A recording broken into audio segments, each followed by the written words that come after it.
J'ai dit, les gens ont peur. Ils ont peur que Mme Simone devienne présidente. Ou bien Awa Domelo. Peut-être Awa Domelo, mais ils vont pas donner un peu plus. J'ai dit, dans leur imagination, Mme Simone présidente, c'est pas possible. Incroyable, insupportable. Leur cœur là-bas comme ça. Bou, bou, bou, bou, bou. Non, il ne faut pas que Mme Simone devienne présidente. Je ne vous parle pas du RDR qui a peur que Mme Simone devienne présidente. Eux, c'est sûr qu'ils ne veulent pas d'elle. Ça, c'est clair. Mais ce sont les gens du PPACI. Ce sont les gens du PDCI. C'est M. Tidiane Thiam qui la dernière fois insinuait même que Mme Simone est une force opposante, consentante, complaisante. Monsieur, il n'a même pas d'argument. Bon, laisse. Tidiane Thiam sur son problème là-bas. Je ne sais pas pourquoi est-ce que les gens sont agités. Quant à cette histoire d'élection, on a l'impression que quand Alassane va passer, on ne souhaite pas qu'il passe, mais genre, dans leur attitude, on dirait que ils ont peur que Alassane passe et qu'il réussisse son 4e mandat et donc il sera imposé à nous 5 ans encore. Non, c'est du n'importe quoi. Parce que, j'aime bien vous rappeler, Blaise Compaoré avant qu'il ne tombe là, il est allé à ces dernières élections, il a été élu à 96%. Même Léline n'a jamais fait ça.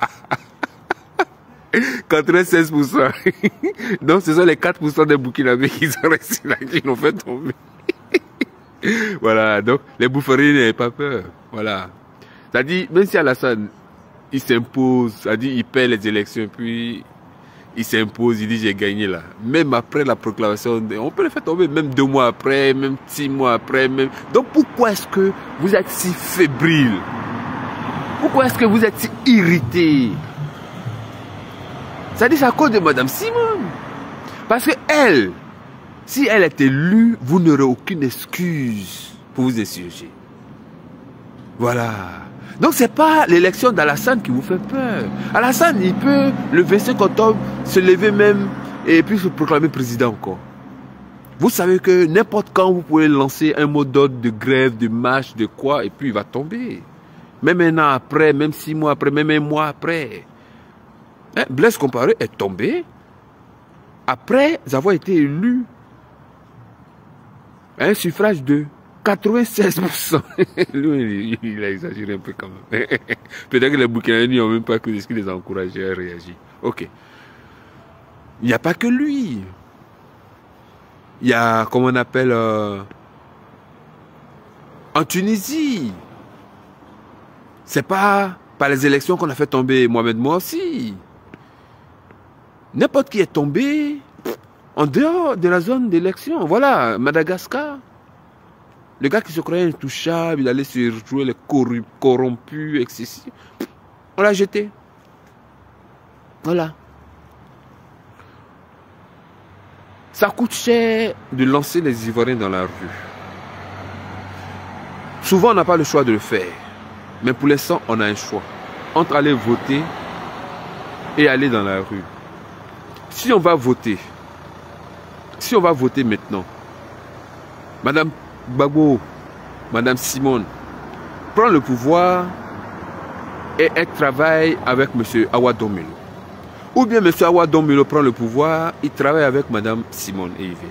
Et puis c'est fini. Maintenant, si Alassane Maguessa il s'impose, on a toujours le temps de se rebiffer.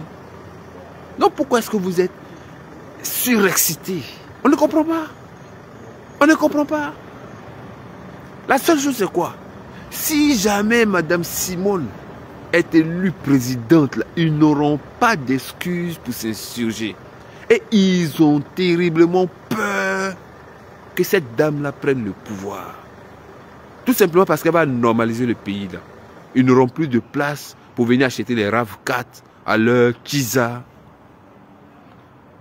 Donc il faut forcément empêcher Mme Simone de prendre le pouvoir. Mais le pouvoir là, nous on va lui donner ça. On va aller aux élections, on va la voter, et puis elle va gagner, et puis elle va normaliser notre pays.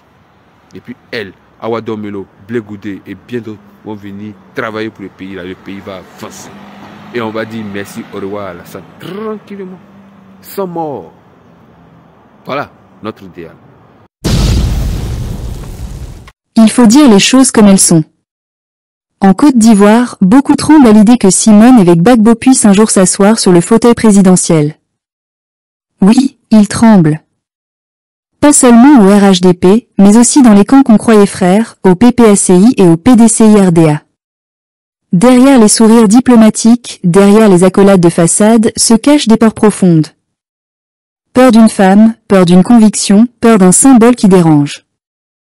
Car Simone Gbagbo ne porte pas seulement un nom, elle porte une histoire, celle d'un peuple qui a refusé de plier sous la domination, d'une femme qui a affronté les prisons, les humiliations et la solitude sans jamais renier sa foi, ni sa dignité. Nous le voyons bien, la Côte d'Ivoire traverse une heure de vérité. Le pays s'enfonce dans les compromis, les alliances de circonstances, les calculs d'appareil. Et dans ce grand marché politique où tout s'achète, tout se négocie, Simone Gbagbo arrive avec ce que les autres ont perdu, une parole libre. Voilà ce qui fait peur.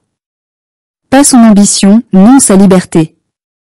Parce qu'elle parle sans tutelle, sans script imposé par les chancelleries étrangères, sans autorisation des héritiers autoproclamés du combat de la gauche ivoirienne. Elle parle avec le cœur d'une femme qui a vu son mari trahi, son peuple saigné, et sa patrie vendue aux intérêts extérieurs. Et aujourd'hui, elle ose encore dire que l'Afrique doit appartenir aux Africains. C'est cela qui trouble. Quand Simone Gbagbo parle, c'est comme si la mémoire du pays se réveillait. On revoit les foules d'Abobo en 2000, la ferveur du peuple quand la Côte d'Ivoire rêvait de liberté. On se souvient des prisons froides, des murs d'Odiéné, du silence pesant des années d'exil.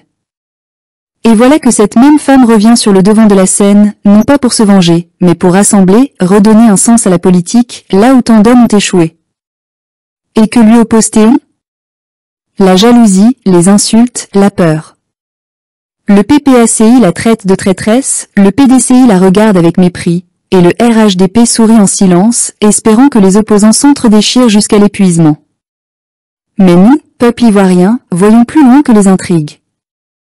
Nous savons que derrière les postures, il y a des jeux d'intérêt. Car certains leaders d'opposition ont troqué la résistance pour le confort des salons climatisés, pour les applaudissements de Paris, pour des promesses creuses. Pendant que le peuple crie sa faim, eux négocient leurs alliances. Pendant que la jeunesse s'exile, eux calculent leur siège à l'Assemblée. Et dans ce brouillard politique, la voix de Simone Gbagbo apparaît comme un phare. Elle dérange, oui, parce qu'elle rappelle ce que nous avons oublié, que la politique n'est pas seulement affaire de stratégie, mais d'âme, de fidélité, de courage. La peur de Simone Gbagbo n'est pas une peur politique. C'est une peur morale. Parce qu'elle ne vient pas quémander la bénédiction des puissances étrangères, ni celle des anciens mentors. Parce qu'elle a cette force tranquille qui vient des épreuves traversées. Une femme qui a connu la prison n'a plus peur du pouvoir. Une femme qui a vu la mort ne tremble plus devant les menaces. Et c'est justement cela qui effraie ceux qui, depuis des années, tiennent la Côte d'Ivoire en otage de leurs querelles d'hommes blessés, de leurs égos d'anciens. Le PPACI, dans sa peur de voir Simone grandir, oublie qu'elle est, en partie, à l'origine de leur propre légitimité. Elle fut de tous les combats, de toutes les luttes, de toutes les nuits d'angoisse. Quand les bombes tombaient sur Abidjan, elle n'a jamais fui. Elle est restée. Pendant que d'autres cherchaient des visas, elle affrontait le feu, la solitude, les prisons. Et aujourd'hui, on ose la traiter de renégate, d'adversaire ? Quelle ingratitude ! Quelle amnésie politique ! Et que dire du PDCI de Tidjane Thiam ? Ce parti qui fut autrefois la grande maison du dialogue et de la modération est devenu aujourd'hui un champ d'ambition croisée, où l'on regarde la politique à travers le prisme des intérêts économiques. Ils ont peur, eux aussi.